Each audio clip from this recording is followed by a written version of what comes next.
Hello everyone, welcome back to my channel.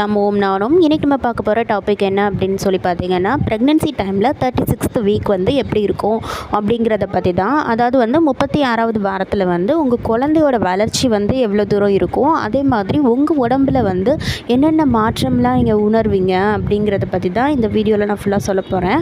அது மட்டும் இல்லாமல் 36வது வாரத்தில் வந்து உங்களுக்கு வந்து ப்ரெக்னென்சி, அதாவது வந்து டெலிவரி டைம் வந்து வருமா வராதா அப்படிங்கிறத பற்றி தான் ஃபுல்லாக இந்த வீடியோவில் கம்ப்ளீட்டாக நான் சொல்கிறேன்.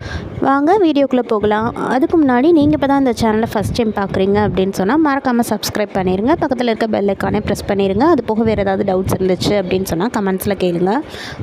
ஃபஸ்ட்டு வந்து குழந்தை பார்த்திங்க அப்படின்னு சொன்னால் பேபி வந்து 36th வீக்கில் எப்படி இருப்பாங்கன்னு பார்த்திங்கன்னா, ஒரு சின்ன சைஸ் வாட்டர்மெலன் தர்பூசணி அளவு வந்து இருப்பாங்க. அதாவது கிட்டத்தட்ட வந்து 2 கிலோ அளவுக்கு இருக்கிற ஒரு தர்பூசணி பழம் அந்த மாதிரி இங்கே வந்து கம்பேர் பண்ணிக்கோங்க, நினச்சிக்கோங்க. அந்தளவு வந்து குழந்தை வந்து இருப்பாங்க 36வது வாரத்தில். அதுக்கப்புறம் வந்து என்ன ஆகும் அப்படின்னு பார்த்தீங்கன்னா, அவங்களோட அசைவு வந்து கொஞ்சம் கொஞ்சமாக குறைய ஆரம்பிச்சிடும். அதாவது வந்து உங்களுக்கு 7th மந்த் வரைய எப்படி இருக்கும் அப்படின்னு பார்த்தீங்கன்னா, அடிக்கடி குழந்தையோட அசைவை வந்து நீங்கள் ஃபீல் பண்ணியிருப்பீங்க. ஆனால் உங்களுக்கு வந்து 36th வீக் வந்து ஸ்டார்ட் ஆனதுக்கு அப்புறமாவே வந்து குழந்தையோட அசைவு வந்து கொஞ்சம் கொஞ்சமாக குறைய ஆரம்பிச்சிருக்கும். இப்போ ஒரு நாளைக்கு வந்து நீங்கள் ஒரு 6 வாட்டி 7 வாட்டி வந்து நீங்கள் குழந்தையோட அசைவு தெரிகிற மாதிரி உங்களுக்கு இருந்துச்சுன்னா, அது வந்து குறைஞ்ச ஒரு 3 வாட்டி அந்த மாதிரி வந்து உங்களுக்கு தெரிய ஆரம்பிச்சிடும். குழந்தையோட அசைவு வந்து ரொம்பவே குறைஞ்சிரும்.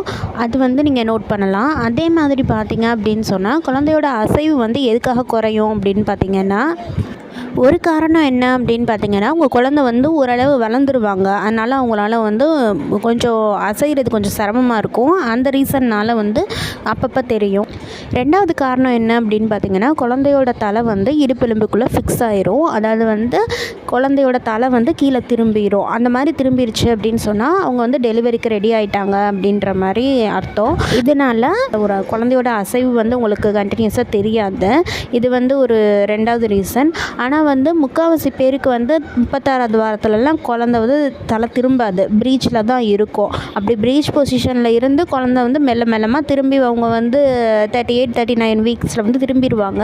ஒரு வேளை திரும்பலை அப்படின்னு சொன்னால் அது வந்து நமக்கு நார்மல் டெலிவரி வந்து கொஞ்சம் கஷ்டம்தான்.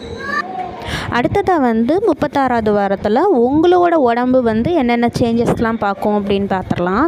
அதாவது வந்து உங்களோட உடம்புல வந்து மாற்றமாக நீங்கள் என்ன ஃபீல் பண்ணுவீங்க அப்படின்னு பார்த்தீங்கன்னா, ஒயிட் டிஸ்சார்ஜ். அது வந்து லைட்டாக உங்களுக்கு வந்து இந்த 36th வீக்லேருந்து பட ஆரம்பிக்கும்.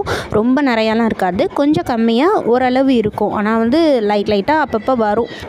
2வது விஷயம் நீங்கள் என்ன ஃபீல் பண்ணுவீங்க அப்படின்னு சொல்லி பார்த்தீங்கன்னா, பேக் பெயின் வந்து நீங்கள் ஸ்டார்டிங்கில் இருந்தே நீங்கள் ஃபீல் பண்ணி இருந்தாலுமே உங்களுக்கு வந்து இந்த டைம் வந்து ரொம்ப கொஞ்சம் தான் பேக் பெயின் இருக்கும். அதாவது எப்படி சொல்லணும் அப்படின்னு பார்த்தீங்கன்னா, நீங்கள் வந்து கொஞ்சம் லைட்டாக ஒரு 5 நிமிஷத்துக்கு மேலே நின்னாலும் உங்களுக்கு பேக் பெயின் வரும். அது மட்டும் இல்லாமல் ஸ்டெப்ஸில் ஏறி இறங்குனீங்க அப்படின்னாலும் உங்களுக்கு வந்து பேக் பெயின் வரும். ஏதோ ஒரு சின்ன விஷயம், அதுக்காக நீங்கள் ஒரு 10 நிமிஷம் போல் நின்றுருந்தீங்கன்னா கூட உங்களுக்கு பேக் பெயின் இருக்கும். இந்த மாதிரி சேஞ்சஸ்லாம் வந்து உங்களுக்கு இந்த வாரத்துலேருந்து ஸ்டார்ட் ஆக ஆரம்பிக்கும்.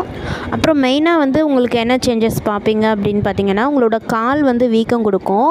அதுக்கப்புறம் வந்து உங்களோட மூக்கு இல்லை ஃபேஸே வந்து கொஞ்சம் லைட்டாக வீங்கினாப்பில் வந்து ஃபீல் பண்ணுவீங்க. இதெல்லாம் வந்து 36th வீக்கில் வந்து உங்களுக்கு நடக்கும். அது மட்டும் இல்லாமல் இது சில பேருக்கு தான் நடக்கும், ரொம்பலாம் வந்து எல்லாருக்குமெல்லாம் அது வராது. ஆனால் முக்கால்வாசி கால் வந்து வீக்கம் கொடுக்கும். அதை வந்து கால் வீக்கத்தை வந்து நீங்கள் குறைக்கிறதுக்கு என்ன பண்ணலாம் அப்படின்னு பார்த்தீங்கன்னா, கொஞ்சம் ஒரு காலுக்கு வந்து ஒரு 2 பில்லோ போட்டு நீங்கள் உயரமான இடத்துல நீங்கள் காலை வச்சுக்கிட்டீங்க அப்படின்னு சொன்னால் அந்த கால் வந்து வீங்குறதை வந்து கொஞ்சம் கம்மி பண்ணிக்கலாம். அதாவது நீங்கள் உட்காரும்போது கூட சேருக்கு ஆப்போசிட்டில் ஒரு ஸ்டூலோ இல்லை கட்டிலையோ நீங்கள் வந்து காலை வந்து தூக்கி மேலே வச்சுட்டு உட்காந்திங்க அப்படின்னு சொன்னால் உங்கள் கால் வந்து வீங்காது. அப்புறம் பார்த்தீங்க அப்படின்னு சொன்னால் ரொம்ப முக்கியமாக வந்து உங்களோட வயிறு வந்து நல்லா விரிவடைஞ்சிருக்கதை வந்து நீங்கள் இந்த வாரம் ஃபீல் பண்ணுவீங்க. அதாவது வந்து 36th இல்லைனா 37th வீக்கில் வந்து உங்களுக்கு இந்த ஃபீல் கண்டிப்பாக இருக்கும்.